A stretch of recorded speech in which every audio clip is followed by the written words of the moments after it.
What Joe has done is create this world where wizards and muggles are living side by side, but the muggles are not aware of it. And so the headquarters of Macusa is the Woolworth Building. It's different to the Ministry of Magic in London in the sense that the same building is occupied in different dimensions. So it's a muggle building till you know the right way to get in, and then whoomph, it changes, and then you're inside Macusa.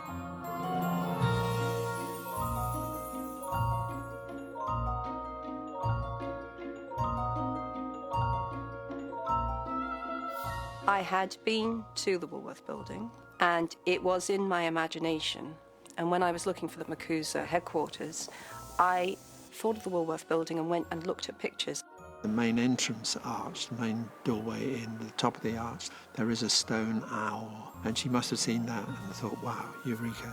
It's just serendipity, but sometimes you think, oh, that's why the owl's there. Of course that's why the owl's there, so yeah, that's why.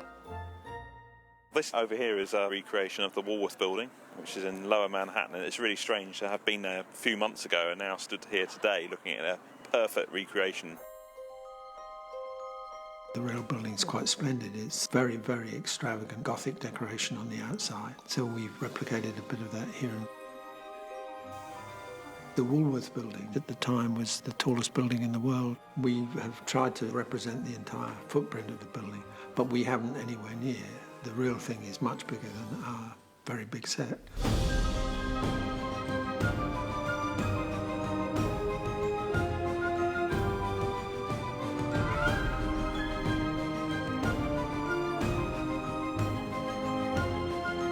Inside the real building, it's not an open plan, it's a series of small offices.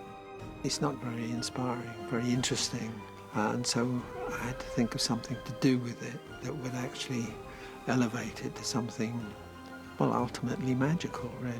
The chief decision with that in mind was to eliminate the floors. So the lobby level is just open space. All the windows are exposed, and it's this vast, tall cathedral of light. There are basement floors where all the work is done. And the further down you go, the more menial the work and the more dreadful the conditions.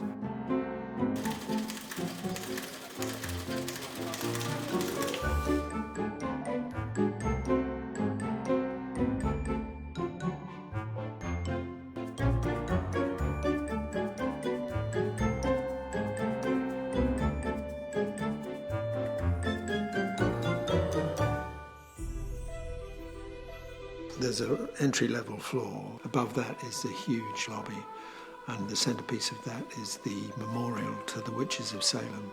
And there are 4 great gilded phoenixes on each corner of that memorial.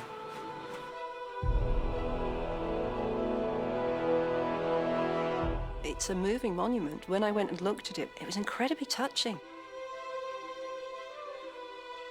It's sad.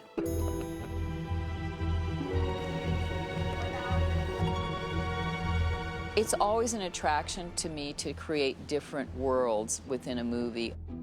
What I did with the Macusa, which was really a fun thing to do and played really well for the 20s, is I used sort of the bigger cocoony shapes and cape shapes, and I took the cloche 20 hats and sort of made little versions of them with little points and like a little bit of a witch's vibe, but something if you saw somebody on a street doesn't scream witch. It could be just somebody that's got a cool hat on. It's a really beautiful look on women, so it worked really well for that scene. They're in period clothes, but they're in the period clothes that kind of slant a little bit toward the magical. And background action! It's just so beautiful, it's just so imaginative. We did a scene in the inner chamber, which is kind of like the House of Lords. There must have been 200 extras, all in different costumes, represented from all over the world. Wizards from Hungary and from Mongolia, from Russia, from Thailand, and wizards from Ireland, and wizards from Pakistan. It was amazing. It was a really beautiful challenge because I was able to take really incredible ethnic costumes from an earlier period and make little touches to them that made them sort of magical. Every extra could have been leading man or lady. They were exquisite, and everyone looked different. There was nothing repeated. I've never worked with a costume designer quite like Colleen Atwood. who is there at every extra's fitting, looking at every extra as they come on set. The detail of those costumes is superb. The day that we did it, I was just so happy. It was so much fun. And we had some really goofy-looking people. We stepped out of the box a little bit just to have a little humor in the group. When you saw them all together, it looked dignified, but you did feel like it was people representing the world.